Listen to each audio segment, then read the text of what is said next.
യുഗധർമ്മം അനുസരിച്ച് കലികാലമായ ഇപ്പോഴത്തെ ആരാധനാ സമ്പ്രദായം എന്ത്?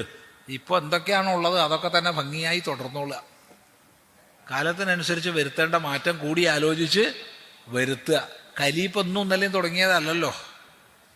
ഭഗവാൻ ശ്രീകൃഷ്ണൻ ശരീരം ഉപേക്ഷിച്ച വർഷം ഈ പ്രാവശ്യത്തെ കലി തുടങ്ങിയിട്ടുണ്ട്. അതായത് 5125 കൊല്ലം ഇതാ കഴിയാൻ പോവുക. ഏതാനും ദിവസം കഴിഞ്ഞാൽ, ഒരു 5 ദിവസം, 5 അല്ല, ഇന്നിപ്പോൾ എത്രയാ തീയതി? ഇന്നിപ്പോൾ 30ആയി.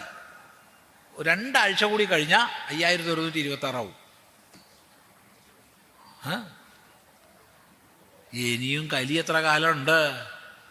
3 ലക്ഷത്തിൽ ചില്ലാൻ കൊല്ലണ്ടേ. 3 ലക്ഷത്തിൽ ചില്ലാൻ കൊല്ലമുണ്ട്. അതുകൊണ്ട് ഇപ്പോൾ ഉള്ള രീതിയൊക്കെ അങ്ങനെ സന്തോഷമായിട്ട് ശ്രദ്ധയോടുകൂടി തുടരുക എന്നേ പറയാനുള്ളൂ.